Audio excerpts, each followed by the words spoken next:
Shalom amigos, les habla Sergio Bacari del canal Bacari Suelto en Israel y acabo de salir de una entrevista espectacular que hice con una persona llamada Giora Givon, una persona de 87 años, que la verdad la introducción la tendría que haber hecho al principio, pero como no sabía qué es lo que me iba a contar, dije bueno, voy a hacer la introducción al final y acabo de salir de la entrevista y es verdad, es más lo que no me contó que lo que me contó, pero así todo lo que me contó yo creo que es un resumen de la historia de un judío que nació hace 9 décadas en Argentina, que vive en Israel, apenas nació el Estado de Israel, que estuvo en muchos países de Latinoamérica, que tiene una experiencia de vida y unas cosas, una persona que fue campesina, fue diplomática, fue agente del Mossad, del servicio de inteligencia, estuvo en la mayoría de los países, estuvo con guerrillas y con diplomáticos y con presidentes de países y me contó un montón de cosas. Tengo más de 2 horas y media de filmación. No sé qué voy a hacer ahora cuando vuelva a casa y cómo voy a resumir todo lo que me contó. Voy a tener que cortar partes de cosas de que me dijo de que no publique, que también me contó. Pero bueno, ustedes van a aplicar la imaginación y van a poder entender muchos de los mensajes que sí logró transmitirme y de los mensajes que no pudo transmitirme. Empecemos. Okay. 67 del gobierno. Ahí nací yo también. ¿En el 67? Sí. En el 69 nació nuestro segundo hijo acá. Y una oficina del gobierno, de las oficinas secretas que teníamos muchas. Y quieren que viaje nuevamente a la América Latina, no a Argentina, sino a México, a la embajada en México, como diplomático.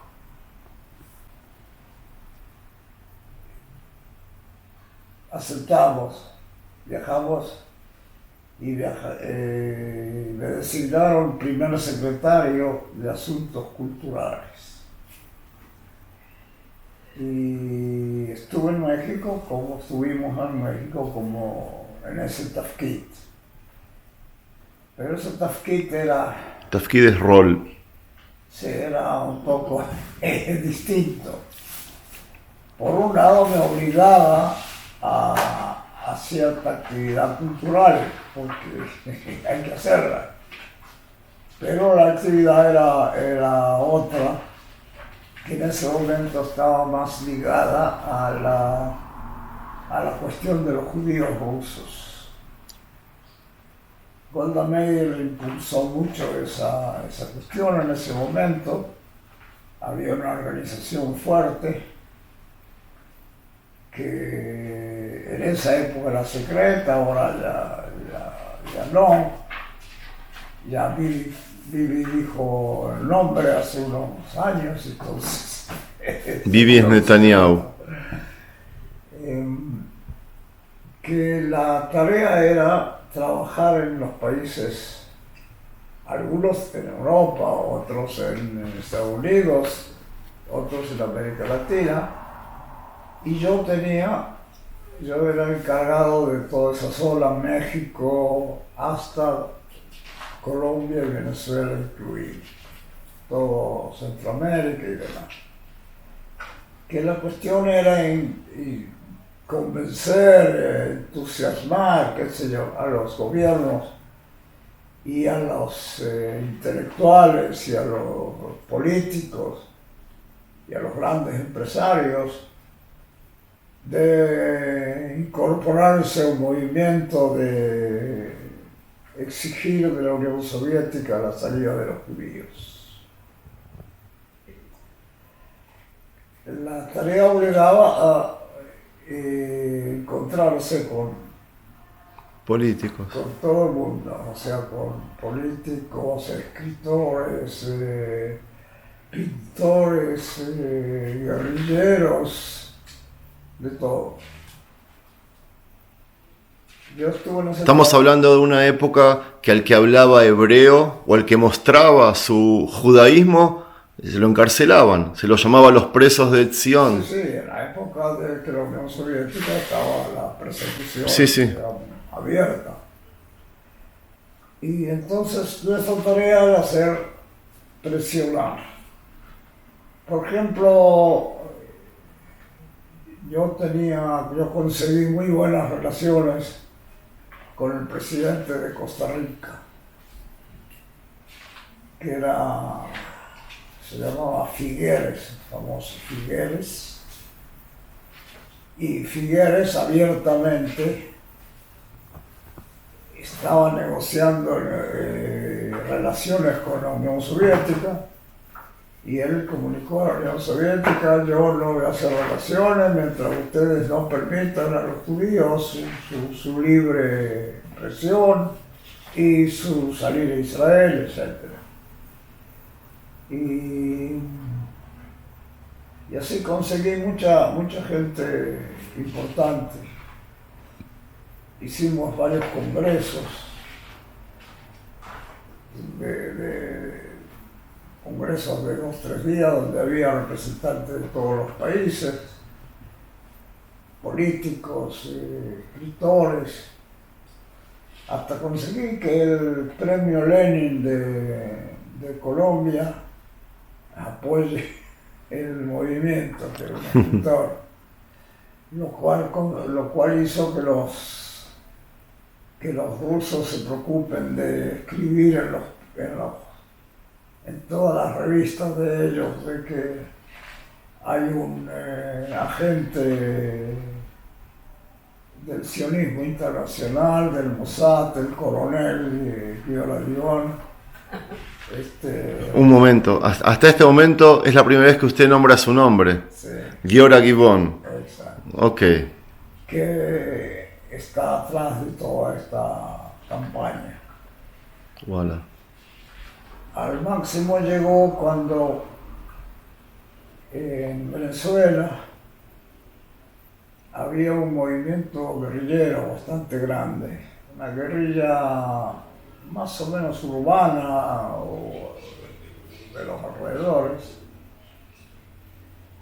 Y yo resolví de que quiero hablar con ellos, ¿Con los guerrilleros? con los guerrilleros, porque había otro problema con la guerrilla, era que la guerrilla estaba contra Israel y algunos ponían bombas y algunos mataban, no eran solo árabes los que estaban en la pelea, sino que también ellos.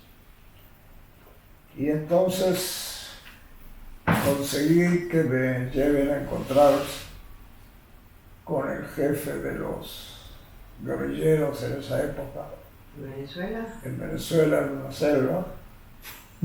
¿Cómo se Me llama? llevaron a la medianoche. Ana había estado de visita conmigo. Ana se fue al hotel y esperó hasta las 5 de la mañana. No. Y yo me reuní con el jefe guerrillero, ¿Pero cómo se llamaba? Petkov. Petkov. Yo tengo buena memoria. Yo tenía una ventaja para estas conversaciones o discusiones, que en realidad yo me había formado bastante en el marxismo, porque el movimiento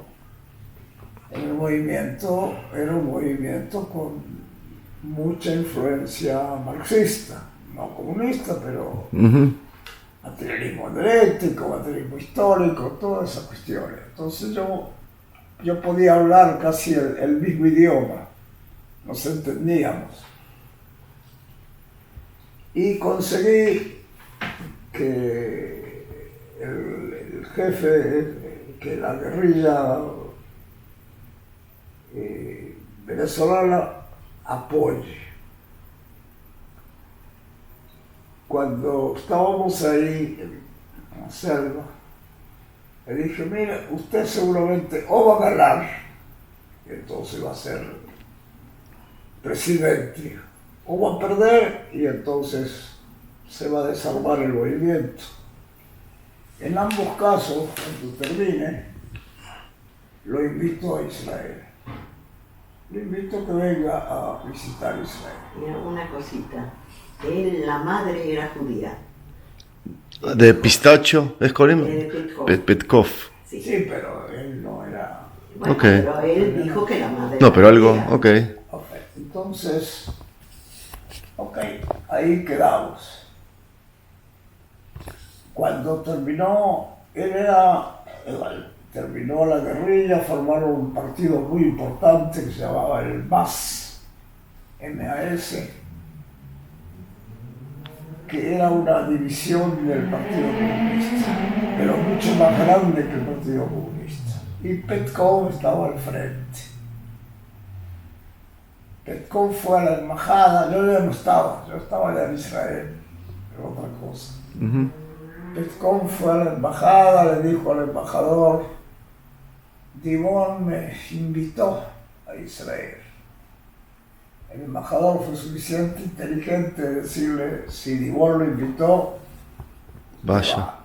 Y así fue. vino a Israel. Petkov vino a Israel, vino a los kibbutzim. O sea, él no quería demasiado, entonces fue como invitado de los kibbutzim para ver la cuestión.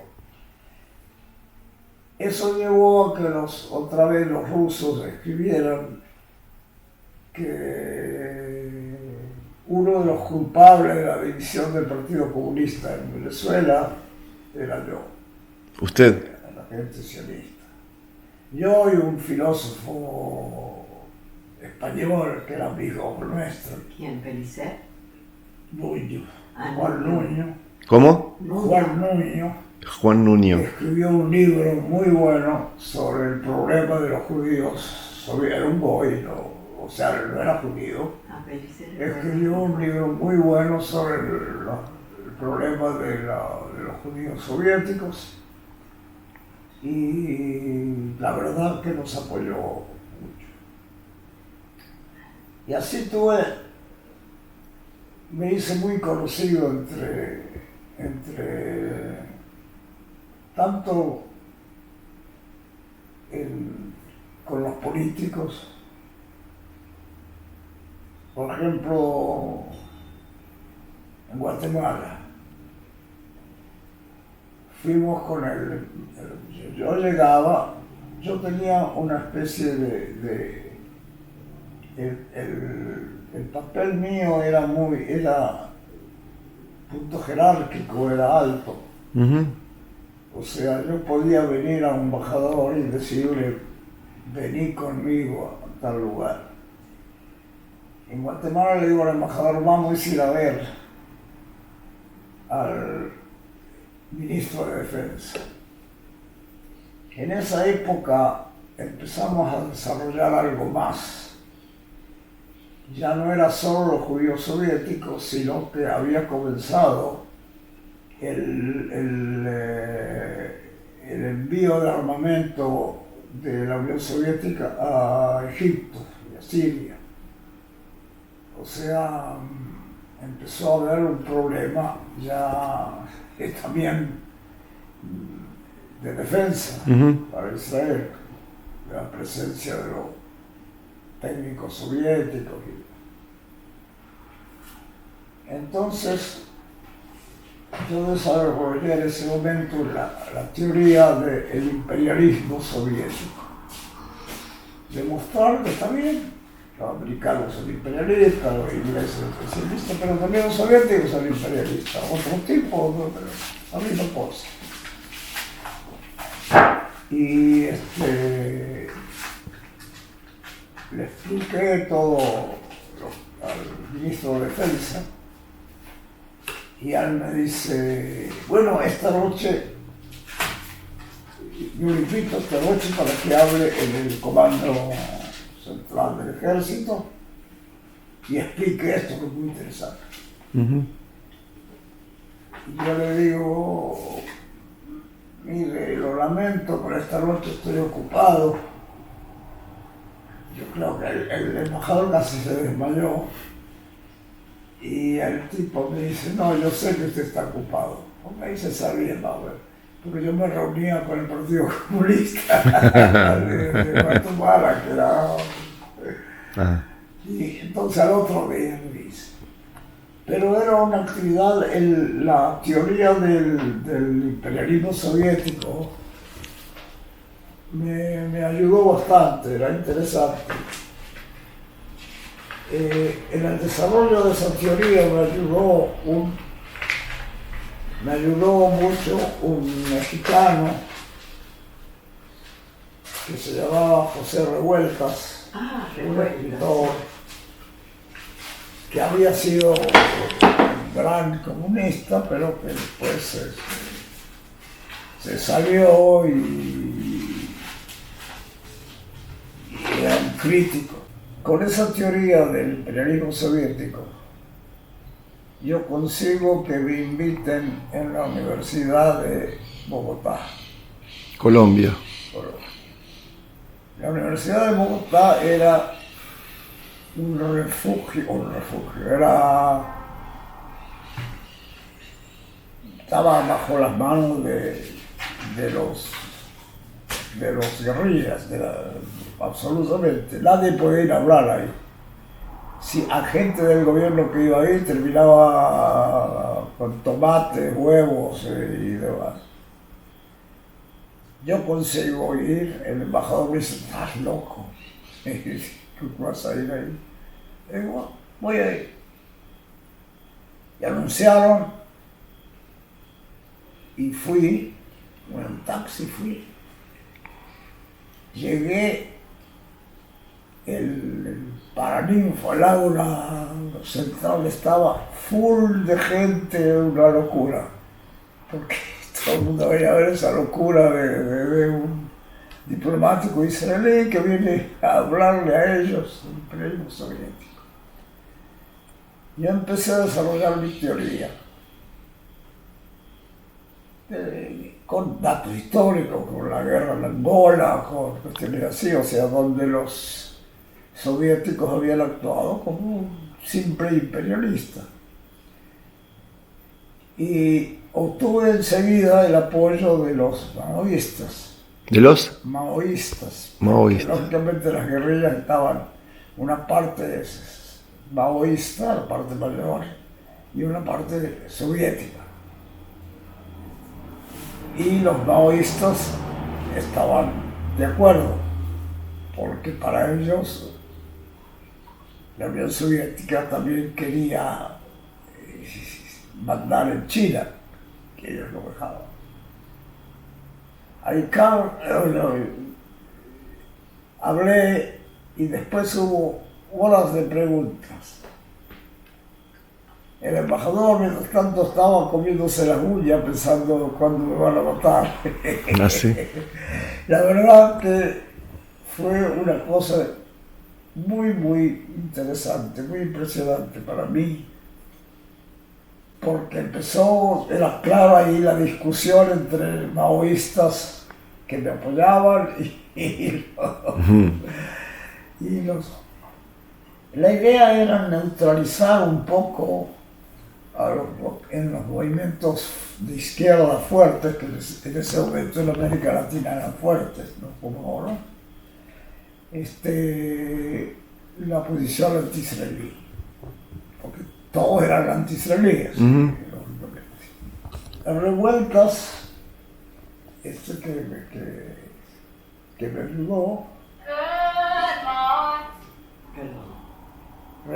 que me ayudó, estando un día en México, me llama a la embajada, y viene a la embajada, ¿qué pasa?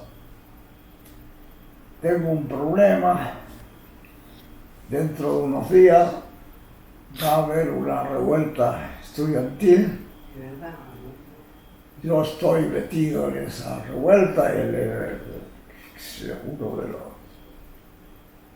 jefes. y tengo un problema. El problema es mi hijo.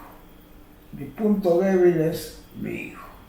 A mí que me metan preso, no importa, ya he estado preso.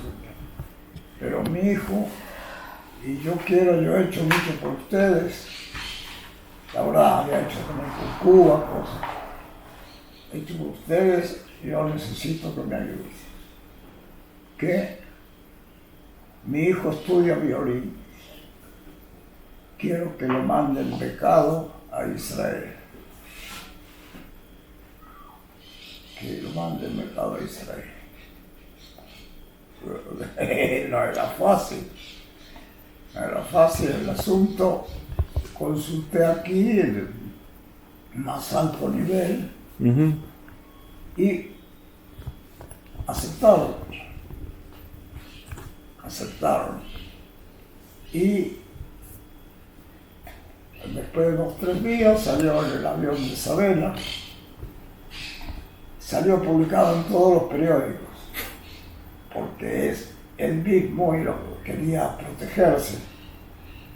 Ese día yo agarré la familia y nos fuimos a pasear al interior, no estábamos en Caracas, qué sé yo qué. ¿En Caracas o en México? En México. El hijo de Revueltas viajó a Israel con una beca para estudiar violín. Después, cuando ya estaba acá en Israel, yo tenía que llamar a algún jefe del Mossad para que le diga que escriba una carta. El papá fue a la cárcel. Fue la revuelta del Tlatelolco. Tlatelolco, que murieron muchos estudiantes y fue todo un escándalo. En México se dio otra cosa más y que puede interesar. Había un poeta que no, en México. Ah, en México. Claro. Luis Felipe. Ah, Luis Felipe, mira qué memoria que tiene el marido. Luis Felipe escribió un famoso canto a Israel. Él era un español de los que huyeron de Franco después de la Revolución, llegaron a México, muchos de ellos estaban en México, y él escribió al pueblo judío. Muy interesante las cosas. La comunidad judía, en homenaje, le hizo un bosque a su nombre en el Keren Cayenne. Hay un bosque. Ok, un día Luis Felipe se muere. Aparecen los amigos de él, que eran todos escritores, cineastas, qué sé yo. Que Luis Felipe dejó una ¿Herencia? ¿Cómo se dice? Una carta. Una carta de instrucciones que él se ha enterrado en su bosque en Jerusalén. Este fue un lío. ¿Qué?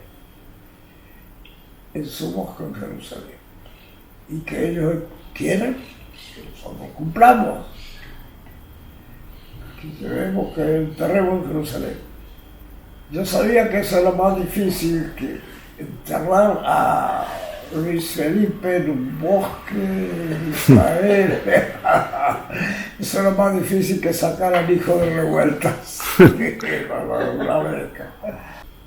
En México estuvimos 6 años. Casi un récord televisado. Quisieron que nos quedemos un año más. Después de 6 años ya queríamos terminar. Y yo no tenía mucho entusiasmo de seguir ese camino de la actividad de ese tipo, o de Misrad Ahut, del Ministerio del Exterior, porque sabían que significa estar siempre fuera, estar fuera del país. Y queríamos volver a Israel para que los chicos se eduquen, se miren, vayan a Tzabá. Y volvimos. Entré al Banco Poalim, me pusieron como director para América Latina, Persia y Sudáfrica. O sea, todos los países que tenían problemas de moneda o cosas así. Y estuve trabajando ahí unos años, pero yo sabía cuál iba a ser el final. Empezó la presión que el banco quería crear oficinas en el exterior. Y para eso quería que yo lo haga. Y así viajé a Venezuela y conseguí los permisos para una oficina del banco. México, que era un lugar muy difícil, que no le daba a nadie, que ponía condiciones terribles. El ministro de Economía era un conocido mío de la época anterior. Lo conseguí en 2-3 semanas. Y entonces otra vez estuve varios años, 5 años. como 5 años más o menos, manejando de Venezuela, manejando de México, hasta que vino una propuesta. Yo siempre digo, nunca busqué, siempre vieron al final. Sí, Vino una propuesta de el que era ministro de Hacienda, Horowitz, Hacienda, Economía. de Otzar, ¿sí? Otzar. ¿Horowitz? Horowitz. ¿Cuándo? Igal Horowitz. Los 80. 80, Ah, ok. sí, los 80 y pico. Entonces, de entrar a trabajar con ellos, asociado, y acepté y viajé a Venezuela para dirigir la empresa. Y la cuestión era, en esa época estaba de moda, que Israel ayuda a construir granjas o Colonias agrícolas. con las empresas agrícolas y demás. Entonces, yo de agricultura no sabía nada, pero bueno, había técnicos israelíes que venían conmigo y hicimos varios desarrollos muy grandes en Venezuela. En Venezuela el Senado me dio una condecoración al trabajo, me dio una medalla. Pero hicimos muchísimo, cosas que no hacían en Venezuela. Teníamos cosas modernas, llevábamos de Israel, exportábamos materia agrícola de Israel.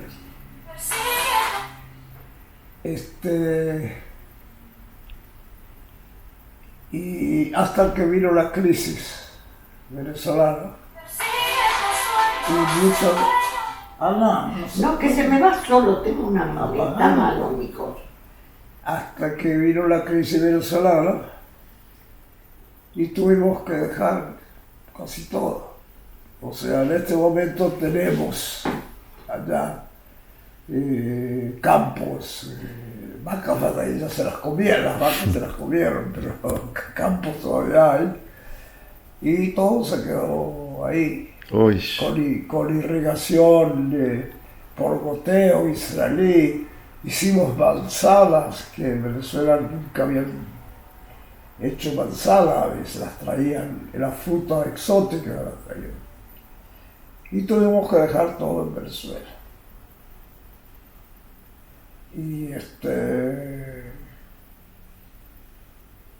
eso es más o menos Ya después volví a Israel, volví a trabajar, a hacer algunas cosas para empresas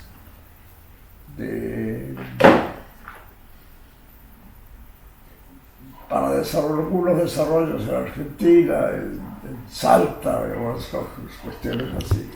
¿Y ahora? Y ahí tengo una cosa última Sí. con respecto a la pregunta que hiciste sobre que al debate ese sobre judío, argentino, israelí. A Venezuela, a Argentina fuimos invitados por uno que había sido un jefe importante de la época de Perón, que ahora no me acuerdo del nombre, para un desarrollo de vivienda en Salta. Yo llegué con mi pasaporte, Jorge, yo llegué con mi pasaporte Guiola Dimón, pero tenía que renovar el pasaporte que hacía mucho robaba de Jorge Uchombi. Entonces, ¿qué hago? Le digo a este señor, mire, yo tengo que renovar el pasaporte. No hay ningún problema. Mandó traer a un oficial de la policía que escribió todo lo que escribir. Yo fui a sacarme la foto y me dieron Jorge Buchón. En su revista, él publicó Guiola Dimón de Israel, que vino para este proyecto. O sea, para él no había ningún problema. Para él, Guiola Dimón, israelí, y Jorge Buchón, argentino. O sea, están haciendo algo, no le importaba. Cuando fui a salir al aeropuerto, me acompañó alguien, lógicamente, de ellos. La empleada dice, mire, pero el boleto dice así y acá dice así. La policía dijo, está todo bien. Entonces ella dijo, ok, yo me callo. Y así terminó. Pero para él no lo vio como algo ofensivo ni nada del otro. Y ahora, dos preguntas. Sí. La primera, ¿qué siente una persona como usted que cuando vino a Israel había que ser loco para venir acá?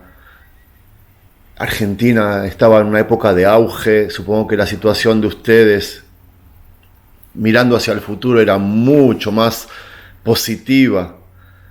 Venir a tierras enfermas, venir a un lugar donde no hay economía, donde no hay futuro. Hay una población de menos de 1 millón de personas y más de 40 millones de enemigos alrededor que quieren empujarlos al mar. No sé si ustedes vinieron acá a vivir o a morir, por decirlo de una manera.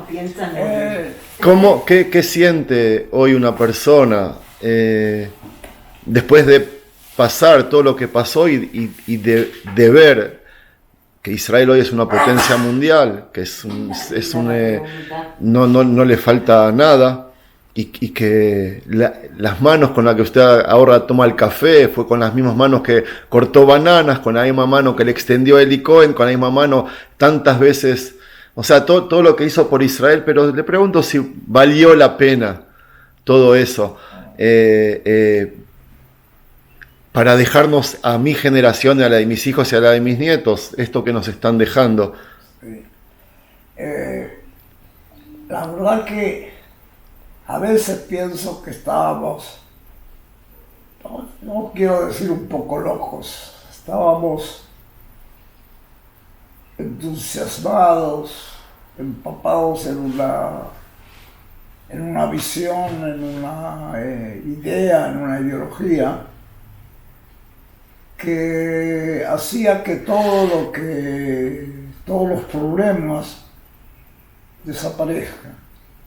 O sea, sabíamos que venía a un lugar que había cena. Para nosotros que nos gustaba comer un buen asadito en Argentina, sabíamos que iba a ser, pero teníamos en ese momento conciencia que estábamos creando un Estado judío. Y creo que estábamos ilusionados con eso. Cuando uno lo piensa ahora, dice, no sé si yo ahora tendría que hacerlo de nuevo o lo haría. No sé. Pero ¿por qué? Porque el resultado no fue bediuk o exacto lo que yo pensaba. Ok. Yo quería otro tipo de país y fue cambiando. O sea, dejó de ser socialista. Un país, digamos, una democracia betuquenet, como dicen ahora, un capitalismo light, y se convirtió en un país como cualquier otro, donde rigen las leyes capitalistas normales y más que normales, o sea, un país con capitalismo duro. Y entonces uno piensa, Jabal, lo que le estoy dejando a mis nietos o a mis hijos no es lo que yo pensaba que esto iba a ser. Esa es la verdad. Pero no pienso que no tenía que haberlo hecho. Y en cuanto a los jóvenes que te estuvieron escuchando más de una hora, con toda tu historia, ¿qué le dirías? ¿Valió la pena arriesgarte? ¿Valió la pena hacer lo que hiciste? ¿Sentís satisfacción? ¿Te sentís realizado? ¿Te gustaría que tus hijos hagan lo mismo, lleven la misma vida? Yo diría que sí lo hagan, pero que lo hagan distinto de lo que han estado haciendo en los últimos años. Y ahora Sí. te quiero agradecer en nombre mío y en nombre de toda la gente que va a disfrutar de tu historia, felicitarte por el libro que has escrito, un libro que es un libro que está dedicado para tu familia. Espero que algún día se haga público, que la gente también pueda aprender, aunque hoy nos diste la posibilidad de conocerte, conocer lo que fue tu historia, y quiero darte las gracias, no solo como enviado de gente para que va a disfrutar de todo este material que nos regalaste, sino también como persona, como un israelí, por el país que me regalaste, el país que me preparaste para que yo pueda venir a disfrutarlo y pueda seguir transmitiéndolo.